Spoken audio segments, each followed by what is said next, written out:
Hello, my dear students. How are you? I hope you all are well.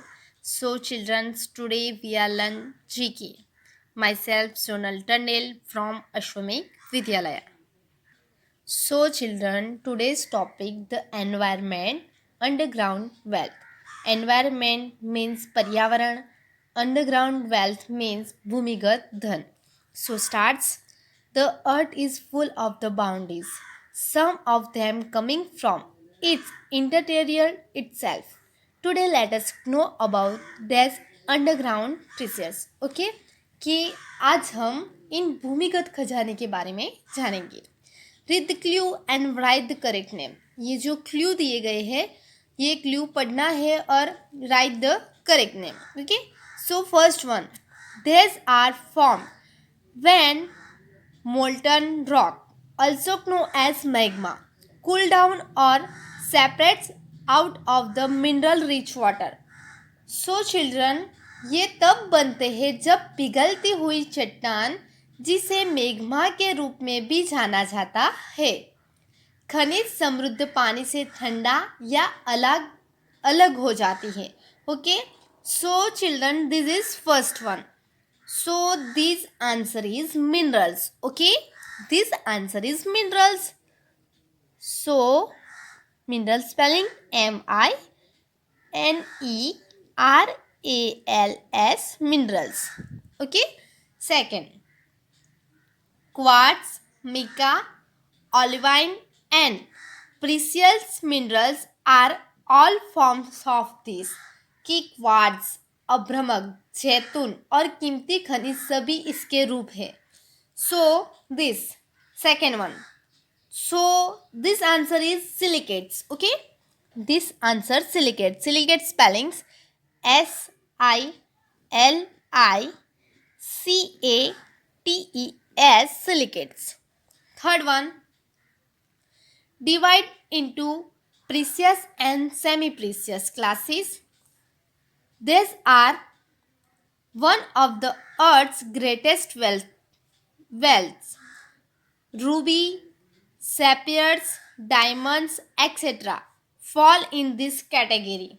कि कीमती और अर्धकीमती, कीमती और अर्धकीमती. प्रीसियस मीन्स कीमती, सेमी प्रीसियस मीन्स अर्धकीमती. ओके, सो कीमती और अर्धकीमती वर्गों में विभाजित ये पृथ्वी के सबसे बड़े धन में से एक है.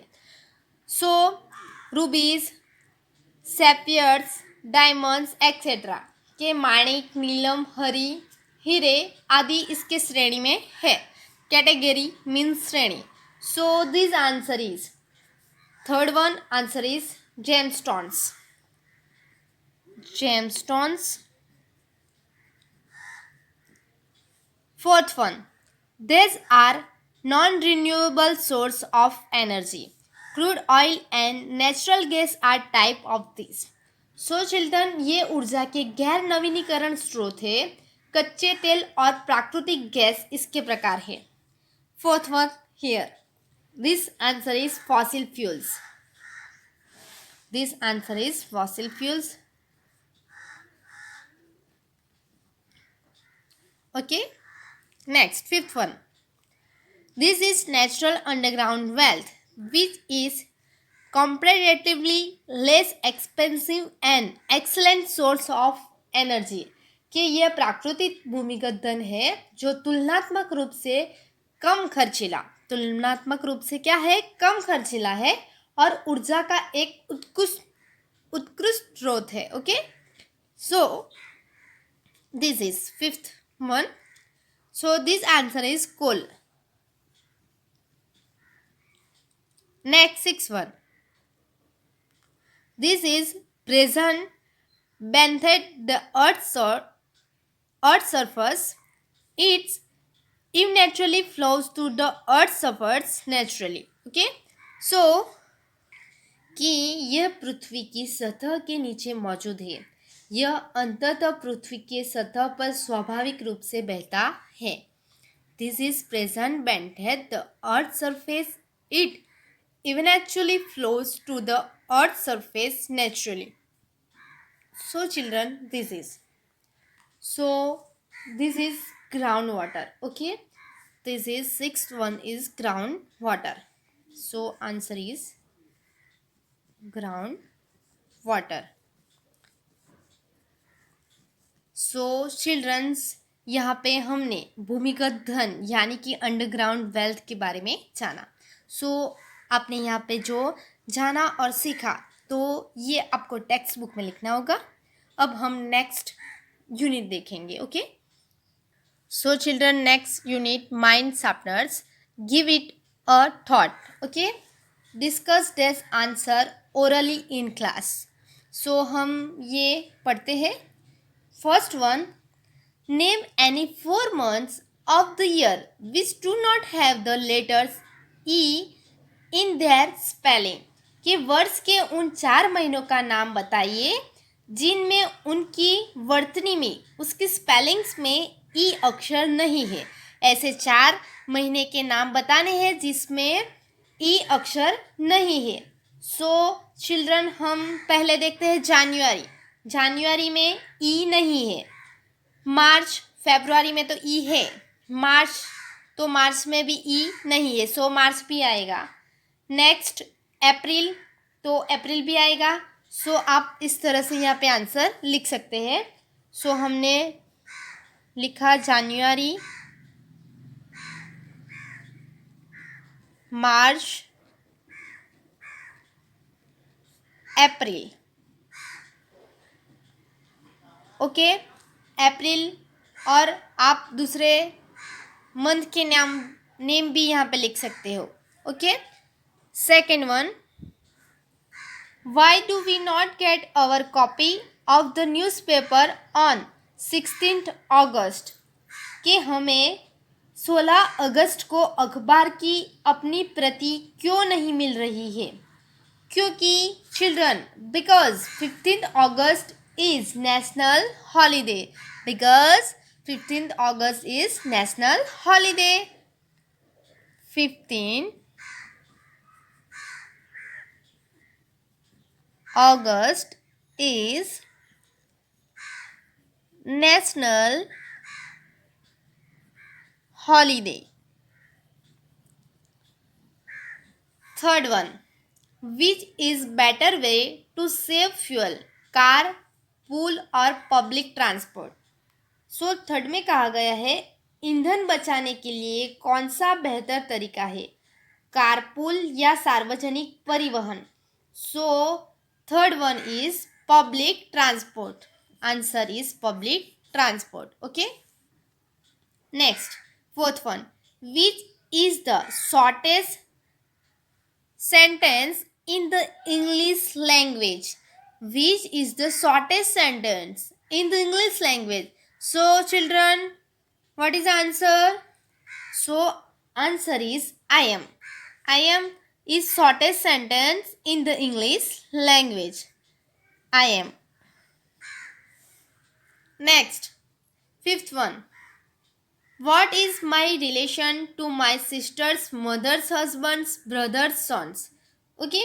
सो फिफ्थ वन में कि मेरी बहन की माँ, मेरी बहन की माँ के पति के भाई के बेटे से मेरा क्या रिश्ता है. सो चिल्ड्रन, एक बार फिर, मेरी बहन यानी कि आपकी बहन की माँ यानी कि आपकी ही माँ, माँ के पति यानी कि आपके फादर, फादर के भाई यानी कि आपके अंकल.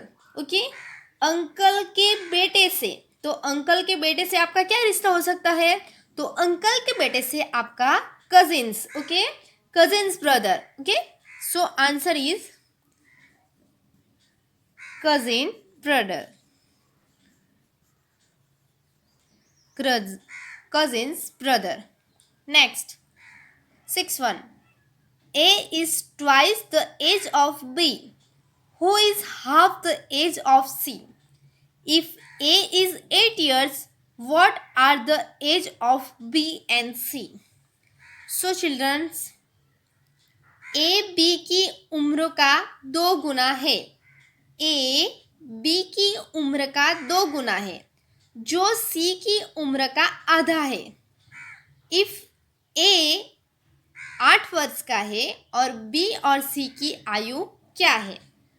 सो चिल्ड्रंस कि हमको यहाँ पे किया गया है कि बी की उम्र का 2 गुना, बी की उम्र का 2 गुना है जो सी की उम्र का आधा है, सी की उम्र का आधा। A is twice age of B who is half age of C. So फिर एक बार चिल्ड्रन, ए बी की उम्र का 2 गुना, सी की उम्र का आधा, यानी कि हम यहाँ पे कह सकते हैं B is 4 years and C is 8 years। B is 4 years क्योंकि 8 है तो 8 का आधा यानी कि 4, और C is 8 years। Okay, next 7th, which is the greatest 9-digit number with 4 zeros in it. के 7th में हमको कहा गया है कि इसमें से 4 शून्य के साथ सबसे बड़ी 9 अंकीय संख्या कौन सी है। 9 अंकीय संख्या किसके साथ, तो 4 शून्य के साथ सबसे बड़ी 9 अंक की संख्या लिखनी है। सो हम यहाँ पे लिख सकते हैं, देखो स्टूडेंट्स, आगे 0 लगाएंगे तो वो 9 सबसे बड़ी संख्या नहीं बन सकती है। ओके, सो आगे 9 ही लगाना पड़ेगा, 9, और 4 0 बाद में लगाएंगे तो छोटी संख्या बनेगी, स्मॉल संख्या बन जाएगी। सो हमको आगे ही जो 0 है वो लगाना पड़ेगा। 1 2 3 4 0 हो गया, काउंट करिए, 1 2 3 4 5 नंबर हुए। हमको 9 डिजिट के नंबर बनाने हैं।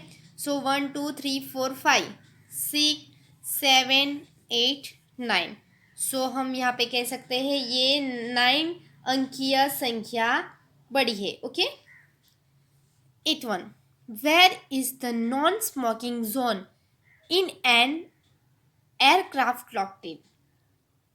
So this answer is, an aircraft does not have a non-smoking zone at all।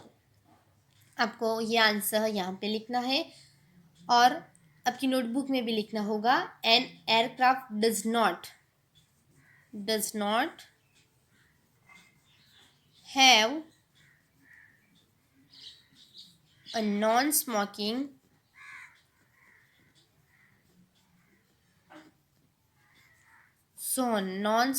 zone at all। 9th one, what is easier to tear, wet paper or dry paper? Why? आंसू बहना क्या आसान है, गीला कागज या सूखा कागज, क्यों? So childrens, what is easier to tear, wet paper और ड्राई पेपर? आंसू बहाना क्या आसान है, गीला कागज के साथ या सूखा कागज? सो चिल्ड्रंस, गीले में नहीं लेकिन dry paper. So answer is dry paper.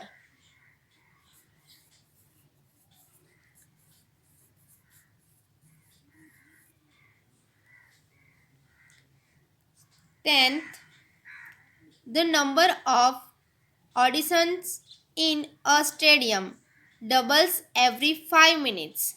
The stadium is full in an hour. When was the stadium half full? Why? Explain. So children's, यहाँ पे हमको कहा गया है कि स्टेडियम में दर्शकों की संख्या हर 5 मिनट में 2 गुनी हो जाती है। तो 1 घंटे में स्टेडियम भर गया। स्टेडियम आधा भरा कब था, क्यों, वो हमको यहाँ पे एक्सप्लेन करना है। ओके, कि स्टेडियम में दर्शकों की संख्या हर 5 मिनट में 2 गुनी हो जाती है। कितनी मिनट में? 5 मिनट में 2 गुनी हो जाती है। यानी कि देखो चिल्ड्रंस के ये स्टेडियम है तो हम यहाँ पे देख सकते हैं कि हर 5 मिनट में दर्शकों की संख्या कितनी हो जाती है, 5 मिनट में 2 गुनी हो जाती है। यानी कि आधी तो 5 मिनट में भर ही जाती है और बाकी आधी वो भी 5 मिनट में भर जाती है तो फुल हो जाती है। ओके, तो हम क्या कह सकते हैं कि हमको यहाँ पे क्वेश्चन किया गया है कि स्टेडियम में दर्शकों की संख्या हर 5 मिनट में 2 गुनी हो जाती है। 1 घंटे में स्टेडियम भर गया। 1 घंटे में पूरा स्टेडियम भर गया है, तो स्टेडियम आधा भरा कब था? आधा भरा कब था? सो यहाँ पे हम लिख सकते हैं 5 minutes back. 5 minutes back. Answer 5 minutes